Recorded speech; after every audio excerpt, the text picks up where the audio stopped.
نحمده ونستعينه ونستغفره ونؤمن به ونتوكل عليه ونعوذ بالله من شرور أنفسنا ومن سيئات أعمالنا من يهده الله فلا مضل له ومن يضلل فلا هادي له وأشهد أن لا إله إلا الله وحده لا شريك له وأشهد أن محمدا عبده ورسوله إن الله أرسله بشيرا ونذيرا وداعيا إلى الله بإذنه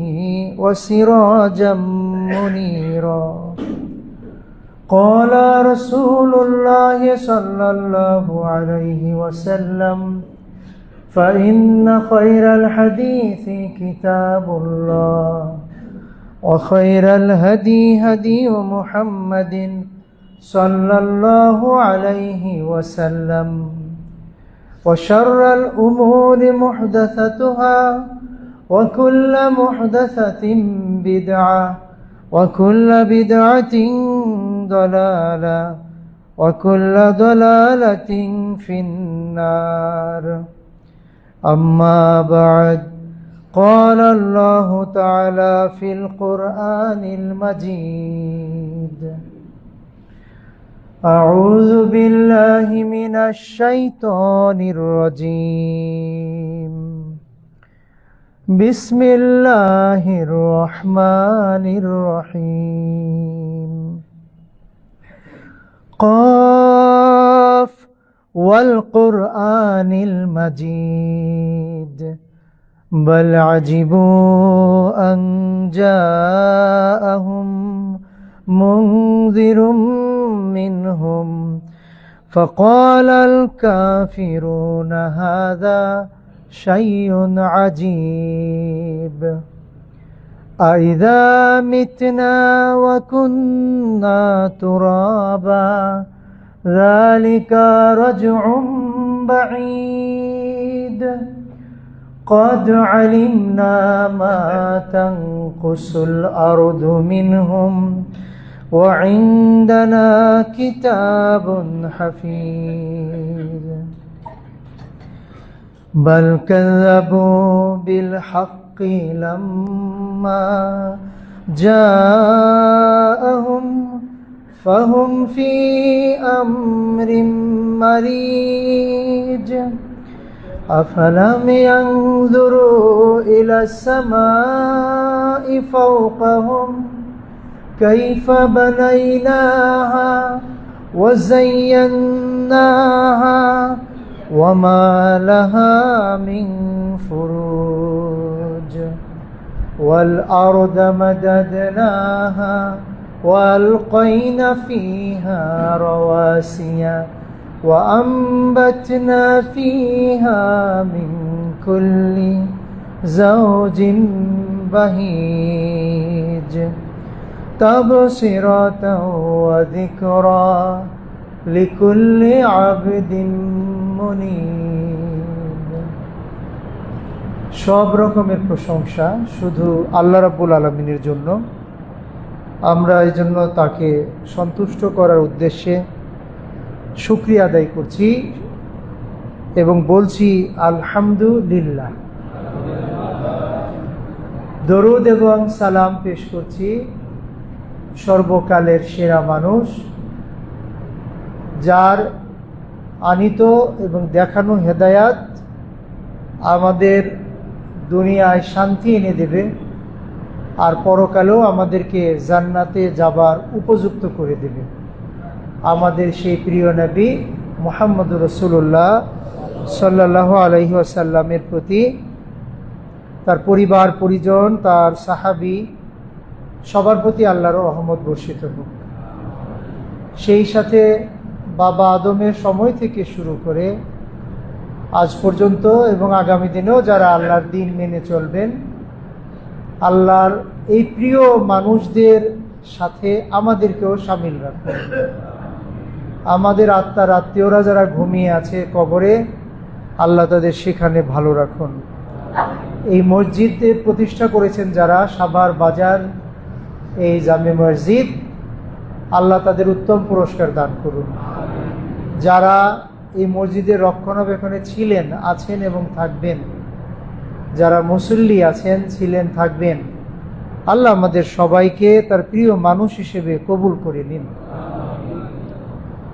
সম্মানিত উপস্থিতি, জুমার খুতবা সময়ও যেমন সংক্ষেপ থাকে, আবার এখানে একটা বিষয়ে আলোচনা করা কঠিন হয়ে যায়, কারণ সপ্তাহে অনেক বিষয়ে এসে জমা হয়।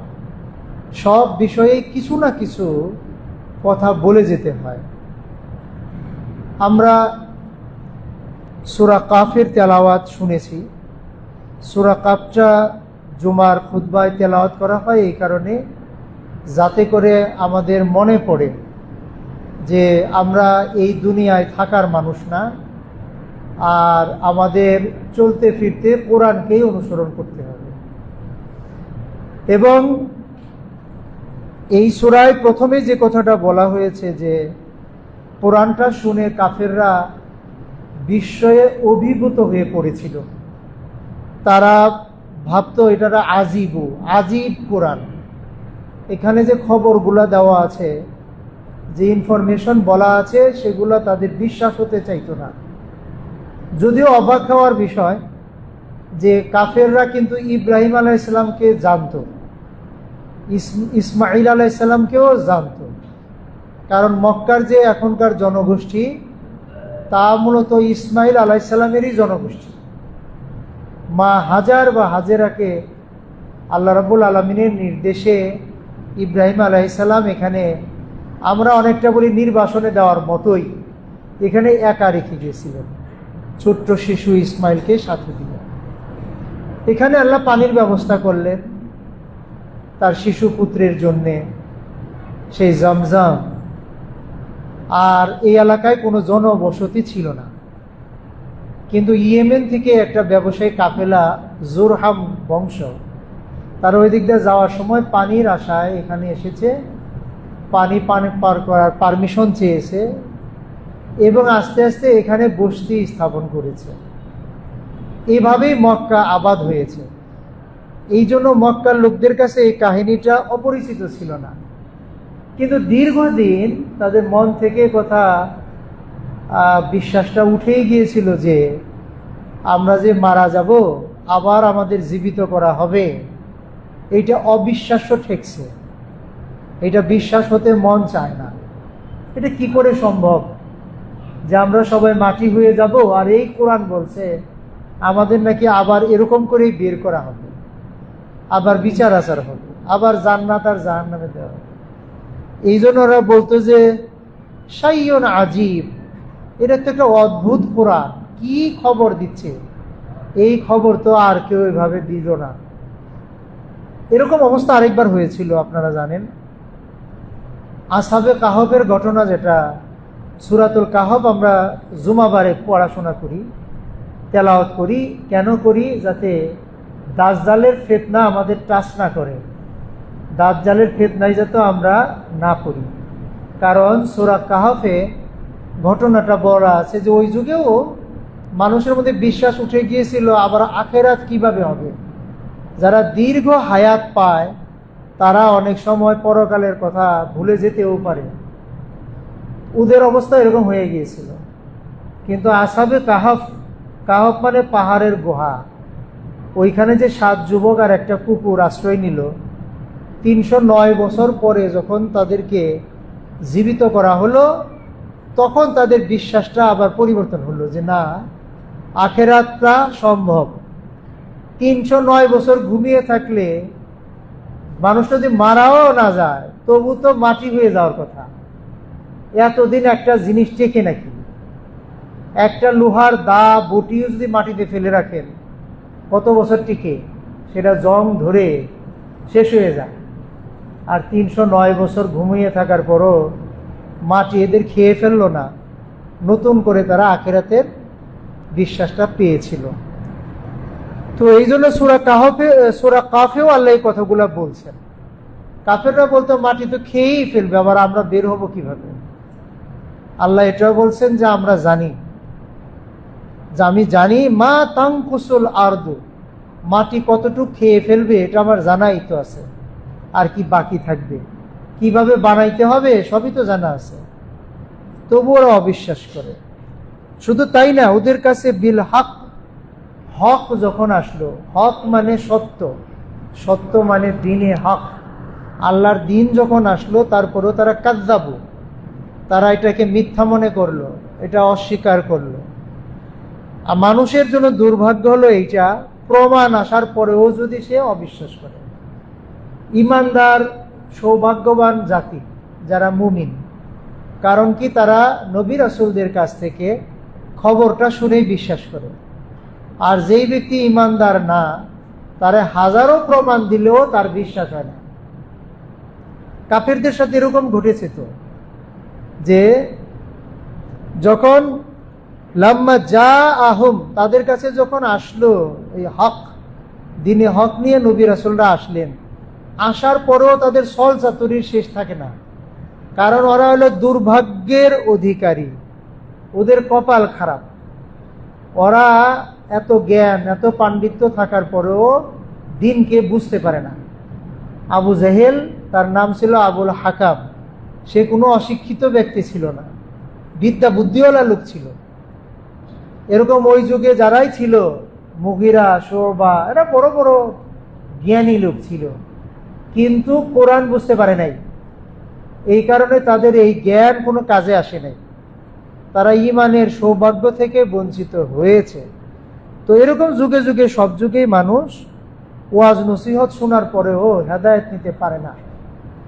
এদের দুরবস্থা কিন্তু কাফেরদের মতোই, যে সবই শুনে জানে কিন্তু সেটাকে নিজের মনে স্থান দিতে পারে না, সেইভাবে কাজ করতে পারে না। আল্লাহ এই দুর্ভাগ্যবান যারা, তাদের কাছ থেকে আমাদেরকে হেফাজত করুন। কোরআনের প্রত্যেকটা সূরাতেই দেখবেন যে আল্লাহ রাব্বুল আলামিন মানুষকে হেদায়েতের পথে ডাক দেন, এবং তারা যাতে বিশ্বাস করে অনেক উদাহরণও দেন। যেমন ওয়াল কুরআনিল হাকিম, আল্লাহ কসম করছেন যে কোরআনের কসম করে তোমাদের বলছি। কেন? কোরআন তোমাদের চোখের সামনে হাজির। এই কোরআনের যে আয়াত, ওই যুগে তো কবিতার খুব চর্চা ছিল। আরবের অশিক্ষিত লোকেরাও কবিতা বানাইতে পারত, কবিতায় কবিতা তাদের বংশের ইতিহাসও বলে দিতে পারত, এত পাণ্ডিত্য ছিল, একবার শুনেই বলে দিতে পারত। তো এত জ্ঞানী, ওখানে আল্লাহ রাব্বুল আলামিন ওদের চাইতে আশ্চর্যের বিষয় নাজিল করেছিলেন কোরআন। যে কোরআনটা দেখো, এর সন্ধে সন্ধে কি মিল, আর এর আয়াতের অর্থগুলা কি চমৎকার। এবং তিনি বারবার চ্যালেঞ্জ করেও বলেছেন আল্লাহ, যে তোমাদের যদি সন্দেহ হয় তাহলে এরকম কোরআন একটা লিখে নিয়ে আসো, অথবা একটা সূরা লিখে নিয়ে আসো, অথবা একটা আয়াতি লিখে নিয়ে আসো। কিন্তু কোনোটাই তারা পারে না। এর মানে হলো কোরআনটা ছিল নিজেই একটা মুজিজা, একটা মুজিজা, যেটা এমন একটা গ্রন্থ, এটা অতুলনীয়। এইটা তোমাদের চোখের সামনে, তোমাদের চোখের সামনে তেলাওয়াত হচ্ছে, এরপরেও যদি তোমাদের বুঝ না আসে তাহলে আর কি করা? চাঁদকে দুই ভাগ করেও তাদের বিশ্বাস করানো যায় না। তারপরে গরিব অসহায় মানুষ, তারা সাহাবী হয়েছে, তারা যখন মদিনা রাষ্ট্র গঠন করে কত শক্তিশালী হয়, এটা দেখেও বিশ্বাস হয় না। তো এই জন্য সূরা কাফে এই কথাগুলো মনে করাই দেওয়া হয়, যেই লোকেরা আফালাম ইয়ানজুরু, নজর করে দেখে না, ইয়ানজুরু নজর করে দেখে না আকাশের দিকে, যে আমি এটা কিভাবে বানিয়েছি। বানাই না, আমরা বাংলায় যে বলি বানিয়েছি, এই বানা শব্দটা আরবি থেকে বাংলা ভাষায় এসেছে। যে আমি কিভাবে বানিয়েছি এই আকাশ, তারা দেখে না। শুধু বানিয়েছি, এটাকে আবার জাইয়ান না, এটার জিনাত দিয়েছি, সৌন্দর্য বানিয়েছি। পরিষ্কার আকাশে যদি চাঁদ উঠে, কত কবির মনে কত কবিতা আসে, যে মানুষটার ভালো লাগে না রুমের ভিতরে ঘুমাতে, সেও ছাদে গিয়ে ঘুমায় চাঁদের জ্যোৎস্না দেখার জন্য। আর আকাশে যখন অনেক তারকা উঠে তখন এর সৌন্দর্য দেখার জন্য মানুষ ছাদে গিয়ে ঘুমায়।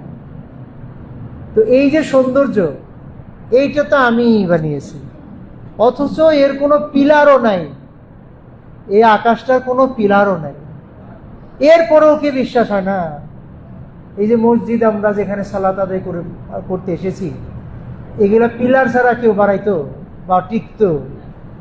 তো আল্লাহ যে এত বড় আসমান বানিয়েছেন যে এখান থেকে মনে হয় 5 মাইল দূরে আকাশটাকে ছুঁইতে পারবো, ওখানে গিয়ে দেখি না, আরো 5 মাইল দূরে মনে হয় ওখানে আকাশটা মাটির সাথে মিশেছে অথবা সাগরের পানির সাথে মিশেছে। ওখানে যাওয়ার পরে দেখি না, এখানেও নাই, আরো দূরে। মানে সারা দুনিয়াকে বেষ্টন করে আছে আসমান, যেটাকে আল্লাহ বলছেন আমি বানিয়েছি এবং সাজিয়েছি। এবং মেঘমালা দিয়ে অনেক সময় ছবির মতো অনেক কিছু তৈরি হয় আকাশে, মনে হয় যে পাহাড়, কখনো লাল মেঘ। এত কিছু দেওয়ার পরও এই দুর্ভাগারা বিশ্বাস করতে পারে না। আবার বলছে যে আর এই পৃথিবীটা যে দিয়েছি, এটাকে মাদাদ না, এটাকে লম্বা রুটির মতো করে এরকম লম্বা ছড়িয়ে দিয়েছি। এবং এখানে এতটুকুই করি নাই, আবার এর মধ্যে রাওয়াসিয়া মাথা দিয়েছি কিছু, যে পাহাড়, এগুলোকে আবার সূরা নাবায় আল্লাহ বলছেন পেরেকের মতো দিছি। এটা যাতে হেলে দুলে পড়ে না যায় পৃথিবীটা, পেরেকের মতো পাহাড়গুলো এখানে গেড়ে দিয়েছি যাতে এটা স্টাক হয়ে থাকে। তো এত কিছু করেছি, তারপরে আরো তো কিছু করা হয়েছে। আল্লাহ বলছেন যে ওয়ামবাতনা, এখানে নাবাত তৈরি করেছি। নাবাত মানে এই যে উদ্ভিদ, ধান গাছ, সরিষার গাছ, ফলের গাছ, কত কিছু বানিয়ে দিয়েছে এখানে। এবং এগুলো অবাক হওয়ার বিষয়, জোড়ায় জোড়ায় বানিয়েছি, পুরুষ গাছ আবার মহিলা গাছ। এটা আপনারা ভালোই জানেন যে পুরুষ গাছে ফল ধরতে চায় না আর মহিলা গাছে ফল ধরে। সব কিছুর মধ্যে আছে, পাথরের মধ্যেও আছে, চুম্বকের মধ্যেও আছে। এইরকম অনেক নিয়ামতের কথা আল্লাহ সূরা কাফের শুরুতে বলেছেন, যেটা আমরা জুমার দিন তেলাওয়াত করি, এগুলো মনে করিয়ে দেবার জন্য যে ইমানটা যেন চাঙ্গা হয়। কাফেররা যা করেছে আমরা যেন তা না করি, আবার আমাদের মনটা যেন শক্ত হয় ইমানের দিক থেকে এবং আল্লাহর দিক থেকে এগিয়ে যায়। আল্লাহ নিজেই বলেছেন তাফসিরাতাও ওয়া যিকরা লিকুল্লি আবদিন মুনিব। আল্লাহর যে বান্দারা আছে অনুগত, যারা আল্লাহর প্রতি, আল্লাহকে ভালোবাসে, তাদের জন্য এই এত কিছু যে দিয়েছি, এগুলা তাদের জন্য নিদর্শন।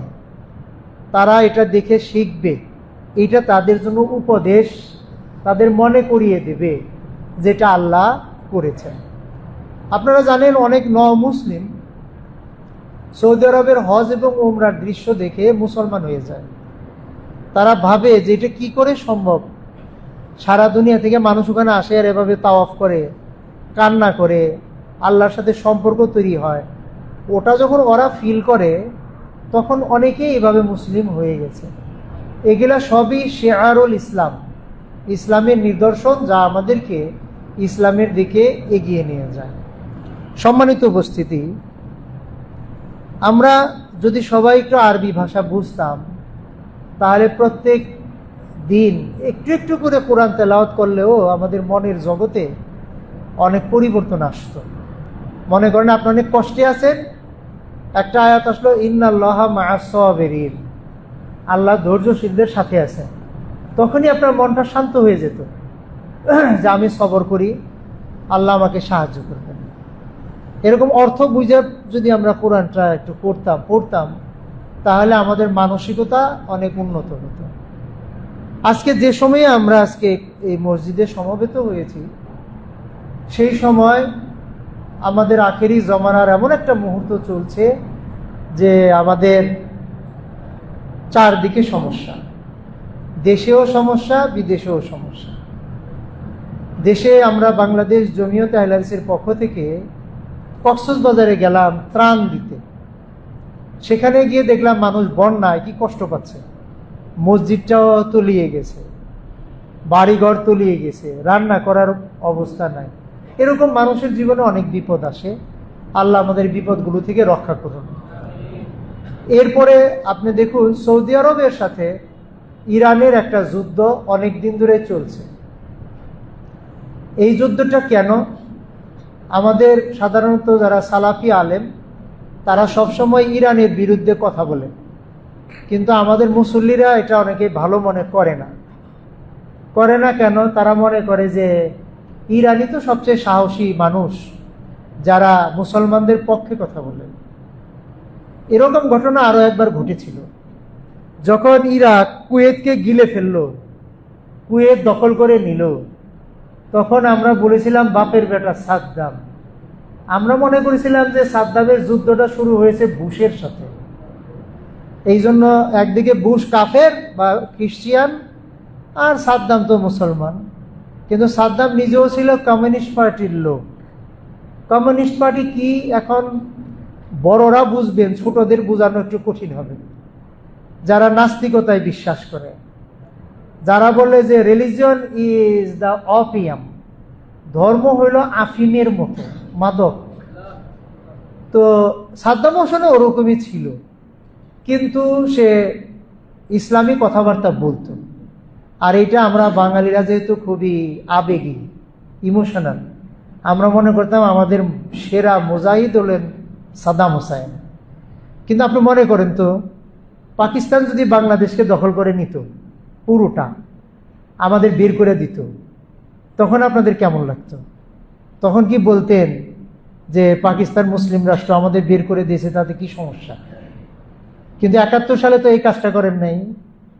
71 সালে তো ফুঁসে উঠছিলেন, তখন কি বলছিলেন পাকিস্তানে আমাদের ভাই, দিলের ভাই, ওরা আমাদের একটু জুলুম করে, তাতে কি আসে যায়? এটা তো বলেন নাই। তো সাদ্দাম হোসেনকে আমরা এতটাই সাপোর্ট করেছি যে কুয়েতের মুসলমানরা যে দুঃখ দুর্দশায় আছে, এটা আমাদের মনেও কোনদিন ধরে নাই। এটা বলিও নাই যে তুমি কি করে আরেকজন ভাইকে এত বড় জুলুম করলা, তুমি হটো। তুমি হটলেই তো আর বুশ এখানে আসতে পারে না। তোমাকে শাস্তি দেওয়ার জন্য হায়ার করে গুন্ডা আনতে হয়েছে। কিন্তু তুমি যদি জুলুম না করতা, তাহলে তো বুশকে আনা লাগতো না। আর কুয়েত আমাদের কত বড় বন্ধু আপনারা তো জানেনই। কুয়েত কিন্তু বাংলাদেশে প্রচুর সহযোগিতা করেছে, মসজিদ, মাদ্রাসা, এমনকি কুয়েত ঢাকা বিশ্ববিদ্যালয়ের ছাত্রদের জন্য একটা হলও করে দিয়েছে, কত কিছু দিয়েছে। কিন্তু আমরা কুয়েতের পক্ষে মিছিল করি নাই, আমরা বাপের বেটা সাদ্দামের জন্যই করেছি। এখন আবার শুরু হয়েছে ইরানকে নিয়ে। আমি সৌদি আরবে থাকার কারণে বেশ কিছু জিনিস দেখার সুযোগ হয়েছে আমার। যে আমার কলিগরা যেহেতু ইয়েমেনের ছিলেন, 5 জন প্রফেসর আমার সাথে চাকরি করতেন, ওরা ওদের বাড়িতে যেতে পারতো না, বাড়িতে গেলেই মেরে ফেলে। ওদের মসজিদগুলো বেদখল। ইয়েমেনের অবস্থা এরকম।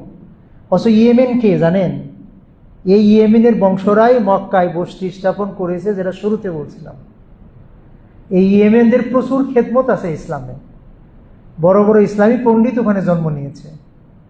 তারা অত্যন্ত শান্তপ্রিয় মানুষ, কিন্তু তাদের উপরে এই জুলুমটা চলছে 15 সাল থেকেই। এই জুলুমটা চলছে। ইরান, ওখানকার একটা গোষ্ঠী আছে হুথি, তাদেরকে সাহায্য করে ওদের সরকারকে হটিয়ে দিয়েছে। সব কিছু তারা তাদের নিজেদের নিয়ন্ত্রণে নিয়েছে। এবং ওখান থেকে সৌদি আরবের জাজান প্রদেশে, আভা এয়ারপোর্টে, এমনকি রিয়াদে, ওখান থেকে ক্ষেপণাস্ত্র ছাড়ে। তাদের ঘোষণা ছিল যে তারা দখল করবে সৌদি আরব, মক্কা মদিনা দখল করে নেবে। এর আগেও তারা এই কাহিনী তো করেছে, আব্রাহার সময় করছে না? আব্রাহা কোন দেশের রাজা ছিলেন? ইয়েমেনের। মক্কার ঘরটাকে ভাঙার জন্য কে এসেছিলেন? ওই ওরকমই একটা জাতি, আজকে যেমন হুথিরা যেরকম জাতি। এরপরে দ্বিতীয়বার আরেকবার ঘটেছিল, তারা কাবাগর দখল করে নিয়েছিল। তো ভয় তো একটা আছেই, যে কারণে সৌদি আরব ইয়ের সাথে যুদ্ধ করে যে হুথিদের হটাইয়া ওখানে সুন্নি মুসলমান যারা, তারা যাতে ক্ষমতায় থাকতে পারে। সৌদি আরব থাকতে আরেকটা জিনিস আমি দেখেছি, সেটা হলো যে তখন পররাষ্ট্রমন্ত্রী ছিলেন ডক্টর আদেল। সিরিয়ায় যখন ইরান বাশার আল আসাদকে সাহায্য করছিল, সুন্নি মুসলমানদের হত্যা করতে, ক্ষমতা ধরে রাখতে গিয়ে ওখানে মোটামুটি 15 লাখের মতো, ওই সময়ে 7 লাখ লোক মারা গেছিল। এরপরে তারও অনেক যুদ্ধ হয়েছে, মোটামুটি মধ্যপ্রাচ্যে 15 লাখের মতো আমাদের মতো মুসলমান নিহত হয়েছে শিয়াদের কাছে। ইরান তাদেরকে সৈন্যবাহিনী, গোয়েন্দা সংস্থা, অস্ত্রপাতি সব কিছু দিয়ে সাহায্য করে। এবং সিরিয়াতেই ওই সময় আমি যখন গেলাম তখনই দেখলাম যে 7.5 লাখ লোক মারা গিয়েছে। আর সৌদি আরবের যে পররাষ্ট্রমন্ত্রী, তিনি এক দেশ থেকে আরেক দেশে দৌড়ে বেড়াচ্ছেন যুদ্ধ থামানোর জন্য, একে বুঝাচ্ছেন তোমরা হেল্প করো, তোমরা হেল্প করো, তোমরা হেল্প করো। সৌদি আরবের পররাষ্ট্রনীতি হলো শান্তিপ্রিয়, তারা পরামর্শ এগুলোর মাধ্যমে বেশি কাজ করে। কিন্তু এখন তো অবস্থা আরো খারাপ হয়ে গেছে। এখন এরা সৌদি আরবের তেল ভান্ডারে হামলা চালায়, বিভিন্ন জায়গায় হামলা চালায় এবং মক্কা মদিনা দখল করে নেবে, এরকম আরো অনেক কিছু, তাইফ সহ পুরা ওই অঞ্চলটা দখল করে নেবে। এই অশান্তির মধ্যে সৌদি আরবকে থাকতে হয়। কি কারণে? খেয়াল করে দেখুন, পৃথিবীর চারপাশে যতগুলো রাষ্ট্র আছে, ইরান তার গোয়েন্দা সংস্থাকে সব জায়গায় সেট করেছে। আমি এবার আসার সময় এক বাসা থেকে আমার বন্ধু খেজুর দিয়ে দিলেন। 20 থেকে 30 জুন আমি সৌদি আরবে ছিলাম। এই বাসাটা হলো লেবাননের প্রধানমন্ত্রী রফিক হারিরির ছেলে সাদ হারিরির বাড়ি। সাদ হারিরি হলো লেবাননের প্রধানমন্ত্রী, কিন্তু তারকে আশ্রয় দিয়েছে সৌদি আরব, রিয়াদে বিরাট একটা বাড়ি। সৌদি আরব মুসলিম বিশ্বের এই সুন্নি মুসলমানদেরকে ব্যাপকভাবে সাহায্য করে, তাদের টাকা পয়সা, খাবার দাবার, অনেক কিছু, মেডিকেল সবই দেয়। তারপরে কিন্তু আমরা সবসময় সৌদি আরবের বিপক্ষে থাকি। অথচ ইরান তার গোয়েন্দা সংস্থা, সেনাবাহিনী চারপাশে অন্যদের দিয়েছে, লেবানন, তারপরে বাহরাইন, এই ওমান, সব দেশে তার বাহিনী সেট করেছে।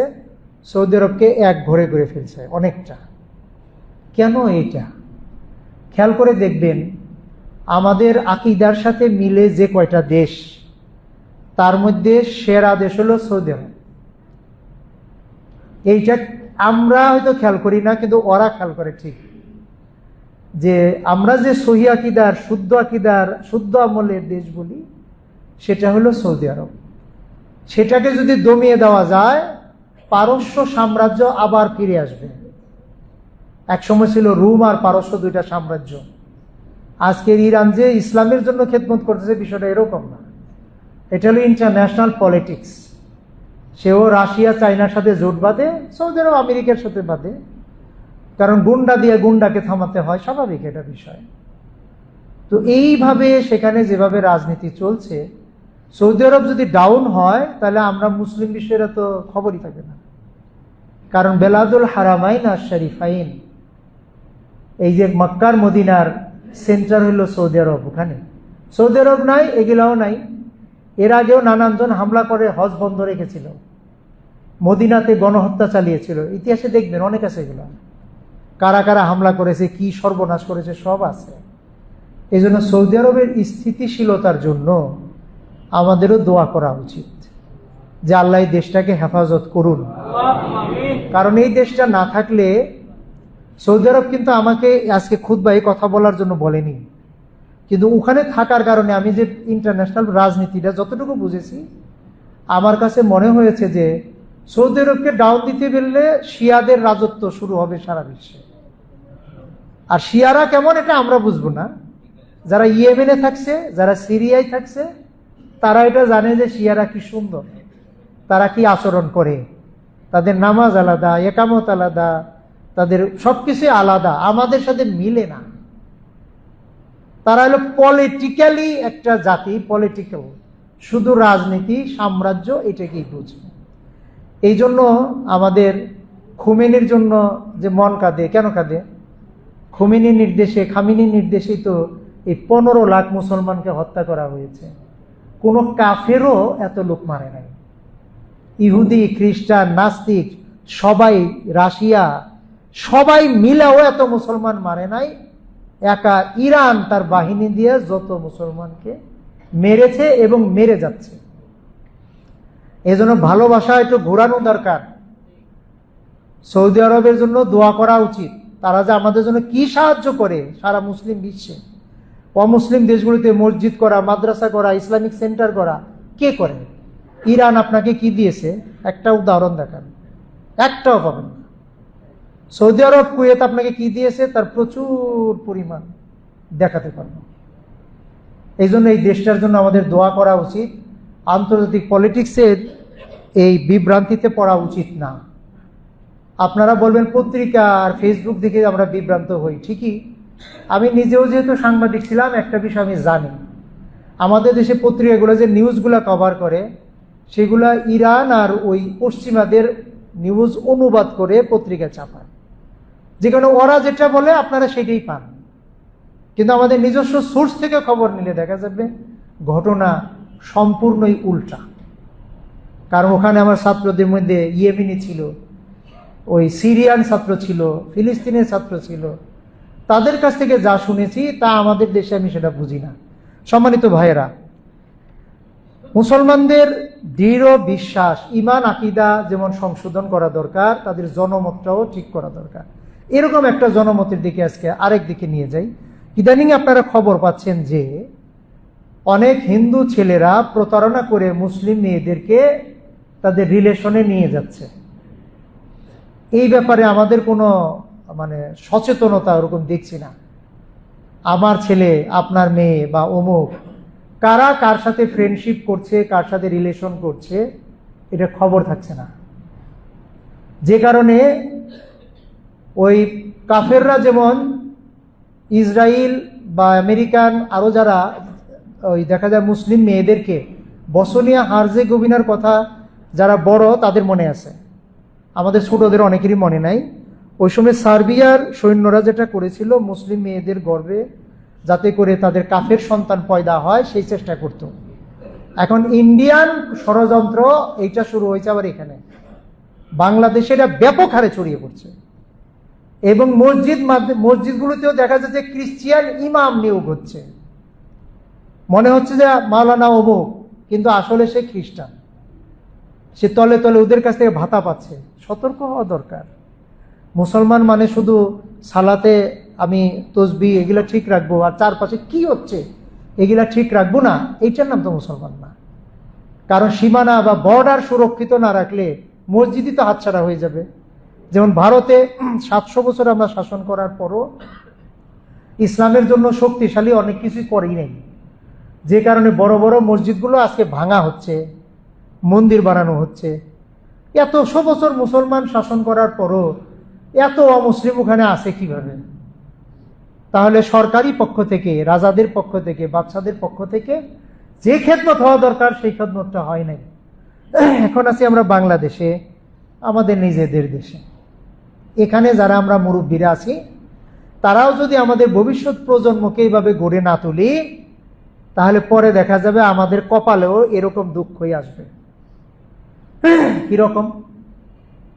আপনারা জানেন যে ফ্যামিলি ভেঙে দেওয়ার ষড়যন্ত্রটা এখন ব্যাপক। এই যে বিভিন্ন পরকিয়া হয়ে ফ্যামিলি ভেঙে যায় বা হারাম রিলেশনের মাধ্যমে ফ্যামিলি ভেঙে যায়, এটা এত বাড়ছে কেন? এত বাড়ছে এই জন্য, দ্বীন ইসলামের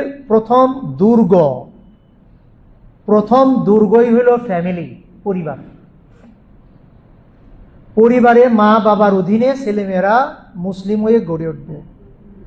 এটা যদি ভেঙে দেওয়া যায় তাহলে ইসলাম আশ্রয় নেওয়ার জায়গা খুঁজে পাবে না। এই জন্য ফ্যামিলির প্রতি চলছে এই ষড়যন্ত্র। ফ্যামিলির সুরক্ষায় এই জন্য আমাকে আপনাকে সবচেয়ে বেশি সময় দিতে হবে। সুরক্ষা করার জন্য আমরা কি কাজ করতে পারি? এখানে আপনারা দেখছেন যে আল্লাহ বলছেন সবকিছু জোড়ায় জোড়ায় তৈরি করেছে। তার মানে এই জোড়ায় জোড়ায় থাকা এটা আমাদের সৃষ্টিগত বৈশিষ্ট্য। তাহলে এই জোড়া নির্বাচনের ক্ষেত্রেও সতর্ক থাকা জরুরি। যদি আমাদের ফ্যামিলি ঠিক রাখতে হয়, আমাদের প্রথম কাজটা কি হবে? আমরা যারা বিয়ে বাড়িতে যাই, বিয়ে পড়ানোর অনুষ্ঠানে সূরা নিসার প্রথম আয়াতটা তেলাওয়াত করা হয়। আল্লাহ রাব্বুল আলামিন যেখানে বলছেন, আউযু বিল্লাহি মিনাশ শাইতানির রাজীম, ইয়া আইয়ুহান নাসু তাকু রাব্বাকুম, হে নাস, হে মানুষ, ইত্তাকু, তোমরা মেনে চলো, তোমরা ভয় করো তোমাদের রবকে। কোন রব? আল্লাযী খলাকাকুম, যিনি খলাকা, সৃষ্টি করেছেন তোমাদেরকে, মিন নাফসিন ওয়াহিদা, একটা নফস থেকে, একজন ব্যক্তি থেকে। আমরা জানি তিনি কে? তিনি হলেন বাবা আদম আলাইহিস সালাম। ওয়া খলাকা মিনহা, ওই যে একটা আত্মা, একজন ব্যক্তি, ওয়ান সোল, ওখান থেকে তৈরি করেছেন তার জীবন সঙ্গীকে। আমরা জানি তিনি কে? মা হাওয়া। ওয়া বাসসা মিনহুমা, আর এই দুইজনের সংসার থেকে বাসসা, ছড়িয়ে দিয়েছেন, রিজালান, পুরুষ মানুষ, কাসীরা, প্রচুর, ওয়া নিসা, এবং নারী। এই দুইজনের সংসার থেকে দুনিয়ায় অগণিত নারী পুরুষকে ছড়িয়ে দিয়েছেন, কেউ বাংলাদেশে, কেউ আমেরিকায়, কেউ রাশিয়ায়, সারা দুনিয়ায় ছড়িয়ে পড়েছে। তার মানে সংসারটা খুব গুরুত্বপূর্ণ, কারণ এখান থেকেই মানব জাতি উত্থান ঘটে, মানুষের পয়দা হয়। তো এখন কি করতে হবে? ওয়াত্তাকুল্লাহ, আল্লাহকে ভয় করো, তাকে মেনে চলো। আল্লাযী তাসাআলুনা বিহি ওয়াল আরহাম, কারণ তার নাম নিয়ে আমাদের সম্পত্তির বা বিভিন্ন অধিকার দাবি করতে হয়। আল্লাহর নামে যদি আল কোরআনে মিরাস না থাকতো, তাহলে আপনার দাদার সম্পত্তি তো আপনি পাইতেন না, কারণ দাদা মারা গেছে, সম্পত্তিও মারা গেছে। কিন্তু এই সম্পত্তি আমাদের হাত পর্যন্ত আসে কিভাবে? আল্লাহ যে মিরাজ করে দিয়েছেন যে কে মারা যাবে আর কে পাবে, একটা ফর্মুলা দিয়ে দিয়েছেন। ওই ফর্মুলার কারণে আপনার 14 পুরুষ আগেকার সম্পত্তিও আপনি পান। তাহলে যে আল্লাহ এই সিস্টেমটা করে দিয়েছেন, তাকে ভয় করো, তাকে মেনে চলো। ওয়াল আরহাম, রেহেম, মায়ের পেটে আমরা যে জায়গায় থাকি ওই জায়গার নাম হইল রেহেম। ওখানে একজন ভাই থাকে, একজন বোন থাকে, জন্ম নেওয়ার পর তারা ভাই বোন হয়ে যায়। তার মানে আত্মীয়তার সম্পর্ক তৈরি হয় রেহেম থেকে। এই জন্য আরহাম মানে আত্মীয় স্বজন, যে মায়ের পেটে থাকবার কারণেই আমরা একজন একজন আত্মীয় স্বজন, তাদের অধিকারের ব্যাপারে সতর্ক থেকো। এখন যদি আমরা গাফলতি করি, আল্লাহ বলছেন ইন্নাল্লাহা কানা আলাইকুম রাকিবা, আল্লাহ কিন্তু তোমাদের সকল কাজের প্রতি পর্যবেক্ষণ করছেন, তিনি দেখতেছেন তোমরা আসলে কোনটা মানছো আর কোনটা মানছো না। তাহলে বিয়ের অনুষ্ঠানে যে আয়াতটা পড়া হয়, এটা যদি বাংলা তর্জমা করে একটু আমাদের বুঝাই দেওয়া হইতো, তাহলেও আমাদের জন্য একটু ভালো হইতো, যে বিয়ের অনুষ্ঠানে আসলে কি মনে করিয়ে দেওয়া হচ্ছে। তৃতীয় কথা হচ্ছে যে সংসার শুরু হয় বিয়ে থেকে। এই জন্য বর কনে দেখার একটা ব্যাপার আছে, বর কনে দেখে নিতে হয়। এমনকি রাসূল সাল্লাল্লাহু আলাইহি ওয়াসাল্লাম বলেছেন, আনসার গোত্রের মেয়েদের বিয়ে করার সময় একটু দেখে নিও, কারণ ওদের চোখের মধ্যে কিছু ত্রুটি থাকে। অনেকের চোখে একটু ত্রুটি থাকে না, অসুখ বিসুখ থাকে, টেরা থাকতে পারে, একটু দেখে নিও। দেখার পরে পছন্দ হলে বিয়ে, কিন্তু না দেখে বিয়ে করলে পরে গিয়ে যদি বলে আল্লাহ আমি দেখি, এখন ভাবছিলাম এরকম হবে, হয়ে গেছে অন্যরকম। আপনারা যারা বাবা মা হয়েছেন, তাদের মনে রাখতে হবে ছেলে মেয়েদের উপযুক্ত বয়স হলে বিয়ে দেওয়ার ব্যবস্থা করতে হবে। সমাজে যত অঘটন ঘটে তা মূলত বিয়ে ঠিক সময় মতো না দেওয়ার কারণেই ঘটে। বিয়ের ব্যাপারটা যদি নজরদারিতে রাখা হয়, তাহলে সমাজে অঘটনটা অটোমেটিক কমে যাবে। বিয়ে না হইলেই হারাম রিলেশনশিপ তৈরি হয়ে যাবে, আর তখন হারাম রিলেশনশিপ যাদের হয় তাদের সালাতও শুদ্ধ হয় না, কারণ নামাজে যখন দাঁড়ায় তার মনে পবিত্র ভাবই আসে না। তো তার মনে যে হারাম একটা স্বপ্ন, একটা ছবি ভাসে, তখন সালাত পড়েও তো তার কাজ হয় না, আল্লাহর সাথে তার মনের রিলেশন হয় না। এই জন্য গোটা সোসাইটিকে বাঁচাবার জন্য মা বাবাদের সতর্ক থাকতে হবে, বয়স উপযুক্ত হইলেই বিয়ের ব্যবস্থা করা। ভয় করার কিছু নাই, রিজিক কমবে না, বরং বিয়ের কারণে রিজিক বাড়বে, এটা রাসূল সাল্লাল্লাহু আলাইহি ওয়াসাল্লাম বলে দিয়েছেন। কাজে মা বাবাদের এই ব্যাপারে টেনশন করার দরকার নেই, বরঞ্চ দোয়া করেন যে আল্লাহ তুমি আমাদেরকে সাহায্য করো।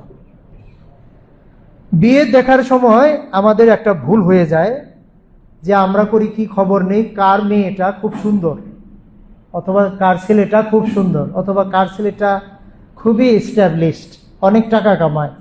আবার আগের যুগে একটা কথা ছিল উপরি কত কামায়। উপরি মানে ঘুষ টুস হারাম ভাবে কিভাবে কত কামায়। কিন্তু না, রাসূলুল্লাহ সাল্লাল্লাহু আলাইহি ওয়াসাল্লাম বলেছেন যে বিয়ের সময় তো 4টা জিনিস দেখা হয় সাধারণত। জামালেহা মানে মেয়েটার সৌন্দর্য কেমন, ও হাসবিহা তার বংশ মর্যাদা কেমন, ও মালিহা তার সম্পদ কিরকম আছে, মানে তার বাবার সম্পদ থাকলে তো তারও আছে, বা অনেক বাবা আবার মেয়ের জন্য ব্যাংক ব্যালেন্স করে দেয়, এফডিআর টেফডিআর এগুলা থাকে, অনেক গয়না টয়না থাকে। আর হলো যে তার যে তাকওয়া, এই 4টা গুণ দেখে এই মেয়ে বাছাই করার কথা বলা হয়েছে। মা বাবারা কি করে গিয়া আগে চিন্তা করে সুন্দর কিনা, সুন্দরী কিনা, অথবা ফ্যামিলিটা খুব ভালো কিনা। ফ্যামিলি বলতে বেশিরভাগ ক্ষেত্রেই দেখা যায় যে পাওয়ারফুল ফ্যামিলি কিনা, তারপরে ধনী মানুষের মেয়ে কিনা। কিন্তু রাসূল সাল্লাল্লাহু আলাইহি ওয়াসাল্লাম বলেছেন তোমরা তাকওয়াটা দেখবা। মেয়েটা বাছাই করার সময় দেখবা সে তাকওয়া মুত্তাকি কিনা, সালাত আদায় করে কিনা, কোরআন তেলাওয়াত করে কিনা, আদব কায়দা ভালো কিনা, আল্লাহর সাথে সম্পর্ক আছে কিনা। এইখানে যদি ভুল হয়, বিয়ে হওয়ার পরেও সংসার আর ভালো থাকবে না, অশান্তি বাসা বাঁধবে। কারণ সম্পর্কই যেখানে স্বার্থের জন্য, সেইখানে তো সম্পর্ক বেশি দিন ভালো থাকার কথা না। যে আমি বিয়ে করলাম ধনী মানুষ সম্পদের আশায়, আর ওই মেয়েও পছন্দ করবে এত লোভী, কাজে সম্পর্ক শ্রদ্ধার জায়গায় থাকবে না। আবার অনেকে লাভ ম্যারেজ যেটা করে সেটাও ঠিক না, কারণ এটা তো উঠানামা করে। আজকে আপনাকে পছন্দ হয়েছে, কালকে আপনার চেয়ে বেটার কাউকে পছন্দ হবে, তখনই পরকিয়া শুরু হবে, সংসার কাট ভেঙে যাবে। এটাই ঘটে। এটা আমরা পড়েছি, সাইকোলজিতে পড়েছি কেন ভাঙে। লিবিডো থিওরি নামে একটা থিওরি আছে, ব্যাখ্যা করা দরকার নাই। এই থিওরিগুলোর কারণে সম্পর্ক এদিক ওদিক হয়ে যায়। লাভ ম্যারেজ নয়, সেটা হলো চোজেন, একবারে পছন্দ করে তাকওয়া আছে কি না করে আছে এটা দেখে বিয়ে করাইতে হবে। ছেলেকে যদি না করাই থাকেন, নাতিপুতি আছে, তাদের ব্যাপারে প্ল্যান করুন, যেটা করবো ইনশাল্লাহ। দ্বিতীয় হলো যে আপনি একটা বেপরদা মেয়ে দেখলেন, এরপরে ভাবলেন যে এইটাকে বিয়ে করবো। শুরুই তো হলো বেপরদা দিয়ে, তার কাছে আবার ভালো কিছু আশা করবেন কিভাবে? সম্ভব না। এই জন্য এটা করতে হবে। বিয়ের ব্যাপারটা গুরুত্ব দিলে তাদের ঘরে পরহেজগার ছেলে মেয়ে জন্ম নেবে। আর যদি তা না হয়, তাহলে এমন ছেলে মেয়ে জন্ম নেবে, নাম থাকবে মুসলমান, কাজ থাকবে না। তখন দেখবেন যে কেমন যেন সোসাইটি হয়ে গেল। কিন্তু এখানে একটা কথা আছে, ছেলে মেয়ে যে বাছাই করব, আমি আপনার মেয়েকে বাছাই করব বা আপনি আমার ছেলেকে বাছাই করবেন। এখন আমি ছেলে মেয়েকে বড় করলাম না, ভালো মানুষ করি, তাহলে পাত্র পাত্রী খুঁজতে গিয়ে ভালো পাবো কিভাবে? এই যে আপনারা বলেন না অর্গানিক ফুড খাইলে স্বাস্থ্য ভালো থাকে, তাই তো? তো এখন খেতে গিয়ে দেখলাম কোনো খেতেই অর্গানিক নাই, সবাই বিষ দেয়, সবাই সার দেয়, তাহলে অর্গানিক পাবো কই? তো অর্গানিক ছেলে মেয়ে তো উৎপাদন করতে হবে নাকি? আপনি আপনার ছেলেকে অর্গানিক ভাবে গড়ে তুলেন, পরহেজগার করে গড়ে তুলেন, আমি আমার মেয়েকেও পরহেজগার করে গড়ে তুলি। এরপরে যখন তারা উপযুক্ত হবে এখন বিয়ে দেন। আপনিও পরহেজগার জামাই পাবেন বা পরহেজগার পুত্রবধূ পাবেন, আমিও পরহেজগার জামাই পাবো বা পুত্রবধূ পাবো। এখন আমরা কেউই এই কাজটা করলাম না। এখন এই মিম্বার থেকে বলা হইলো পরহেজগার ছেলে মেয়েদের কিন্তু বিয়ে করাইন, কিন্তু কোরআনে আল্লাহ রাব্বুল আলামিন স্পষ্ট করে দিয়েছেন সেটা কি, যে খবিস সে খবিসকে বিয়ে করবে, যে মুমিন সে মুমিনকে বিয়ে করবে, যে মুত্তাকি সে মুত্তাকি বিয়ে করবে, যে হারাম রিলেশনে থাকে সে কখনো হালাল রিলেশনে কাউকে বিয়ে করতে পারবে না। এটা জোট বানাই দেওয়া হয়েছে কোরআনে। যে অবৈধ সম্পর্ক করে সে কোনো ভালো মানুষকে বিয়ে করতে পারবে না। তো এখন প্রোটেকশনটা তো আগে নিতে হবে না, শুধু ওয়াজ করলে হবে। এই প্রোটেকশনটা হলো আপনার হাতে, আমার হাতে।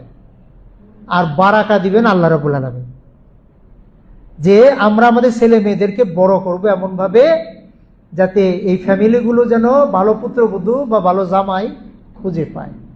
তার জন্য বিয়ের আগে যাদেরকে বিয়ে দেবেন সেই ছেলে মেয়েদের জন্য একটা সেন্টার দরকার। ইমাম সাহেবকে ডেকে নেবেন, সেই ছেলে মেয়েকে, যদি মেয়েকে বুঝাইতে চান মহিলা আলেম যারা আছে তাদের নিলে ভালো হয়। সে তাদেরকে যে বিয়ের যে হকগুলো আছে, কাজকর্মগুলো আছে, দাম্পত্য জীবনের যে নিয়ম কানুনগুলো আছে, সেগুলো কোরআন হাদিসে যা আছে বিয়ে হওয়ার আগে তাকে এগুলো একটা কোর্সের মতো করে শিখাইতে হবে। হতে পারে 3 ঘন্টা তারে এই নিয়ম কানুনগুলো, হুকুম হাকামগুলো শিখাইলো, তারপরে বিয়ে দিবেন। কিন্তু নিয়ম কানুন একটাও শিখলো না, বিয়ে হয়ে গেল, বাসর রাত হয়ে গেল, সংসার চলছে, কোনটা নাপাক কোনটা নাপাক না, কোনটা হালাল কোনটা হারাম না, কিচ্ছু জানে না, তাহলে তাদের ঘরে ভালো সন্তান কি করে আসবে? এই জন্য ছেলে মেয়েদের বিয়ে দেওয়ার আগে একটা সেন্টার থাকা দরকার, যেখানে বিয়ের 2-1 দিন আগে থেকে হলেও যত মাসলা মাসাইল আছে এগুলো তাদের শিখাইতে হবে, তারপরে বিয়ে। যেমন সৌদি আরবে আমি দেখতাম হসপিটাল একটা সেন্টার আছে, বিয়ের আগে হেলথ সার্টিফিকেট নিতে হয়, কার কি অসুখ আছে না আছে। তো ওরকম আমাদের শরিয়া সার্টিফিকেট নেওয়া দরকার, যে বিয়ের মাসলা মাসাইল সব জানে কিনা, দাম্পত্য জীবনের নিয়ম কানুন সম্পর্কে সে জানে কিনা। এরপরে যখন বিয়ে হয়ে গেল তারপরে তো প্রতিদিন দোয়া করবেন, রব্বি হাবলি মিনাস সালিহিন, আল্লাহ আমারে নেককার সন্তান দিও। যাদেরকে বিয়ে করাবেন তাদের এই দোয়া মুখস্থ করাবেন, যারা যেন প্রতিদিন এই দোয়া পড়তে থাকে। ছেলে মেয়ে হইল তাদেরকে আকিকা দেওয়া, মানে প্রথমে আজানের সুর তাকে শোনানো, এরপরে তাকে আকিকা দেওয়া, আকিকা দিয়ে সুন্দর নাম রাখতে হবে, যে নামগুলো নবী রাসূলদের ছিল, সাহাবীদের ছিল, ইসলামের ছিল। উল্টাপাল্টা নাম রাখা যাবে না, কারণ নামের একটা প্রভাব আছে, কিন্তু নামের একটা তাসির আছে তার ক্যারেক্টারের মধ্যে, এটা আস্তে আস্তে ফুটে উঠবে। সুন্দর নাম দিলে ক্যারেক্টারটাও ইনশাল্লাহ ওই দিকে যাবে ইনশাল্লাহ। এরপরে ছোটবেলা থেকেই তাকে আদব কায়দা শিখাতে হবে, খাওয়া, ডান হাতে খাওয়া, বিসমিল্লাহ বলা, ডান পায়ে জুতা পরা, ডান হাতা জামা পরাবার সময় ডান হাতাটা আগে দেওয়া, এরপরে বাড়ি থেকে বের হওয়ার সময় দোয়া, বাড়িতে ঢোকার সময় দোয়া, বা সালাম দেওয়া, ছোট বড় আপনারা জানেন তো, এক রুম থেকে আরেক রুমে গেলেই সালাম দিতে হয়, আসসালামু আলাইকুম, আসসালামু আলাইকুম। এই প্র্যাকটিসগুলো করাইতে হবে। আবার আপনি ফরজ নামাজ মসজিদে পড়বেন, নফল নামাজ সুন্নত নামাজ বাসায় গিয়ে পড়বেন। ওই যে ছোট ছোট পিচ্ছি থাকবে না, 1-1.5 বছর 2 বছর, দেখবেন আপনি নামাজ পড়তেন, ও আল্লাহু আকবার বলে নামাজ পড়া শুরু করছে। ও হয়তো সেজদা আপনার সাথে বেশি দিবে, কখনো 1টা দিবে, কখনো 3টা দিবে, কিন্তু এই যে ও শিখবে ছোটবেলা থেকে, আর আজান দিলেই বলবে যে আল্লাহ, এই অভ্যাসটা গড়ে উঠবে। আমি এগুলো দেখছি শিশুদের উপর একটা পর্যবেক্ষণ করে, যে কোন ফ্যামিলিতে শিশু কিভাবে গড়ে ওঠে। তার মধ্যে আমার মনে হয়েছে যে ফ্যামিলিতে মা বাবা নামাজ পড়ে সেই ফ্যামিলির ছেলেমেয়েরাও নামাজি হবে, মা বাবা কোরআন পড়ে ছেলেমেয়েরাও নাম ওইভাবে। তাহলে মূল ফর্মুলা কোথায় এসে ঠেকলো? যে ছেলে মেয়েদের মানুষ করার আগে নিজে আগে মানুষ হতে হবে, ওদেরকে পরহেজগার বানানোর আগে নিজে পরহেজগার হতে হবে। আমি সিগারেট খাবো আর ছেলে মেয়েকে বলবো সিগারেট খেয়েও না, তা চলবে না। আমি টেলিভিশন দেখবো আর ওদের বলবো তোমরা দেখো না, তাকে আর আমল করবে? আমি খারাপ কাজ করবো আর ওদেরকে ভালো কাজ করতে বলবো, তা কোনোদিন হয়? এই জন্য দাওয়াতি কাজের ফায়দা হইলো মানুষকে তো দিনের পথে আনা যায়, আর নিজেই আবার শুদ্ধ হয়ে যায়। এটা হলো ফ্যামিলি দাওয়াত। ছেলে মেয়ে বড় হচ্ছে, তারা এইভাবে শিখতেছে, আদব কায়দা শিখাচ্ছেন। এরপরে 7 বছর থেকে ভালো করে বলতে হবে সালাত সালাত সালাত, চলো বাবা মসজিদে যাই, হাত ধরে নিয়ে আসবেন। কাতারের সামনে দিয়ে যদি দৌড়াদৌড়িও করে, বাকিরা তো রাগ করেন না। ছোট বাচ্চারা যদি কাতারের সামনে নাচানাচিও করে, কিচ্ছু বলা দরকার নেই, আপনি আপনার সালাত পড়বেন। কিন্তু মসজিদে বাচ্চাদের আনতে হবে, এখানে আনতে হবে। তারা আসবে, শিখবে। 10 বছর পর্যন্ত বলার পরেও যদি 3 বছর ধরে বোঝাচ্ছেন তাও কথা শুনে না, তাহলে একটু হালকা পিটুনি তো লাগবেই। তাকে এটা বুঝাইতে হবে তোমার জন্য কোনো আদর নাই যদি নামাজ না পড়ে। এই যে এই সময় তো স্কুলে যাওয়ার সময়, আমি আগেও আপনাদের বলেছি ছেলে মেয়েদেরকে আগে মাদ্রাসায় পড়ান। আমরা সাভারে ধরেন বাইপালে আমাদের মাদ্রাসা আছে, এই যে এখানে বাড্ডায় মাদ্রাসা আছে, ব্যাংক কলেজেও মাদ্রাসাতুল হাসানা আছে। এগুলা কেন করেছি? এত মাদ্রাসা থাকতে শুদ্ধ আকীদা না দিলে পরবর্তীতে চেঞ্জ করা যায় না, শুদ্ধ আমল না দিলে পরবর্তীতে চেঞ্জ করা খুব কঠিন। তাকে বুঝাইতেই পারবেন না যে ওইটার সাথে এইটা বেটার। এই জন্য শুদ্ধ মাদ্রাসা খুঁজবেন, যে কোন মাদ্রাসায় কোনো ভুল বাল শেখানো হয় না, সেখানে পড়াবেন। আপনি ওখানে পড়াইলে আপনার পরিশ্রম অর্ধেক কমে গেল। শিক্ষকরা অর্ধেক পালন করবে দায়িত্ব, আর বাকি অর্ধেক আপনি পালন করেন। রাতে এসে খাবার টেবিলের তাদের বসেন, কি পড়লা, কি করলা, সালাদ পড়লা কিনা, কোরআন শিখলা কিনা, এত কিছু পড়ার পরেও যদি না পারেন, প্রাইভেট টিউটর রাখেন, যিনি ওদেরকে কোরআন হাদিস বাসায় এসে পড়াবেন। ইংরেজি অঙ্ক যেভাবে পড়ায় এভাবে পড়াবেন।